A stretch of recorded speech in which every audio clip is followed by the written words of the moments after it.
Zdarborci. Dnes ideme nahodiť už normálne dosky na ten boulder, kúsok. Zdvihnúť tieto tu dve časti, lebo hodne to tu kúsalo, ale na to v akom punkovom stave som to skákal, je to dobré. A snáď odrežeme to drevo a budeme môcť dávať už full runy. Takže môžeme ísť na to, lebo je neskoro a chceme niečo aj spraviť.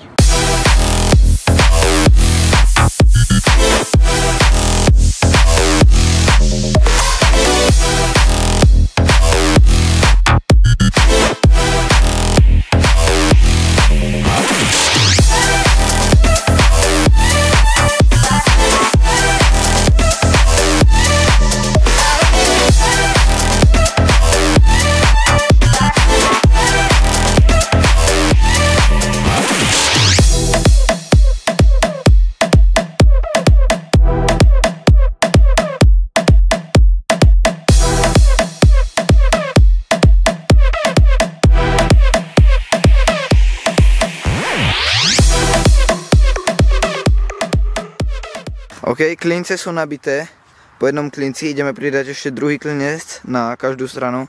Nech to je pevnejšie. Tunak sme museli použiť dve tieto dosky, čo sme tu mali, lebo už som nemal doma tieto. Ale tunak ešte nám treba spraviť nájazd, to ideme ešte spraviť. Nech si to tento majster môže skočiť, lebo by sa asi dobre nevyspinkal. Takže ďalší deň.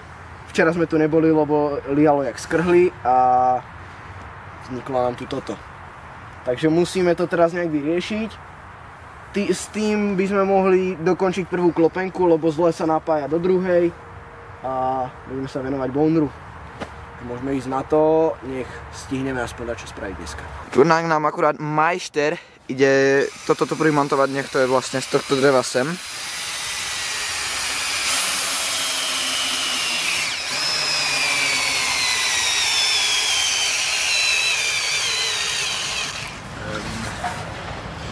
Dúfam, že v tom máš baterku. Maria, tam mi smohlo ruku. Hlavne, že som sa toho majstra pýtal, či má dosť silnú vrtačku na to. Že jasné, jasné. Uzomontovala a už nejde ďalej. Ináč tunak sme ešte predvčerom spravili takýto nájazd, nech si to Vlado môže dať. Ale už som to netočil, lebo bola moc tma. A ani sme tam nepridali ešte ten jeden klinec, tak to idem akurát spraviť, kým tento majster sa to bude snažiť tam privrtať. OK, takže tunak som dal už po druhý klinec do každej dosky. A tunak dal Vlado kratší šrob a už mu to išlo s jeho profi vrtačkou. A teraz ide urobiť tento. Nechce mi to, neviem prečo, absolútne zaostriť. OK, dneska sme neboli na našich trailoch, lebo nám tu nasnežilo. Ale prišiel mi tento balíček z MT Bikeru, kde som si objednal zo pár vecí.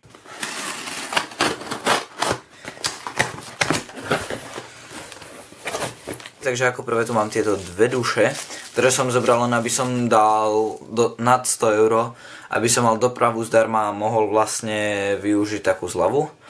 Potom tu mám reťaz a môj dierťak, lebo moja je už trošku hrdzavá. Potom tu mám olivu a trň, lebo si idem robiť šiguru. Na dierťak bude síce moc dobrá, ale je to dobré. Potom tu som v Bladeovi kúpil pásku do ráfikov, lebo ju chcel. Tu máme Shimano páčku SLX-u. Potom tu sú kliešte na reťaz, to je tiež pre Vlada. Tu mám liter Shimano oleja, to je pre mňa. A potom tu je ďalší liter oleja, to je pre Vlada, lebo jemu už došiel. Takže dneska sme u mňa v pivnici. Ideme servisovať, lebo nebol by content do videa. A môžeme ísť rovno na to, lebo nemám čo k tomu povedať. Však Vlado. Vidíte tohto autistu?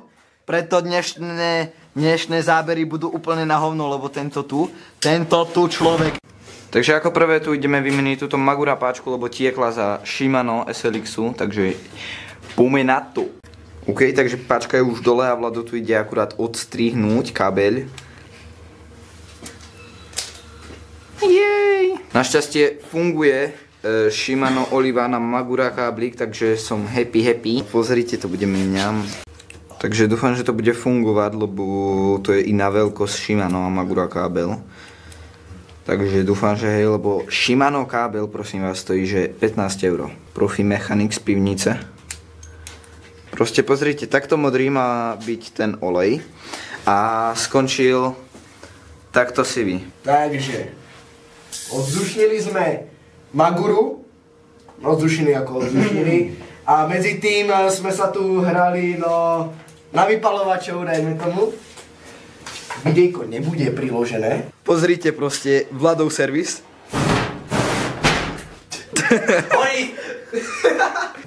Nebude, to nikto nebude vidieť.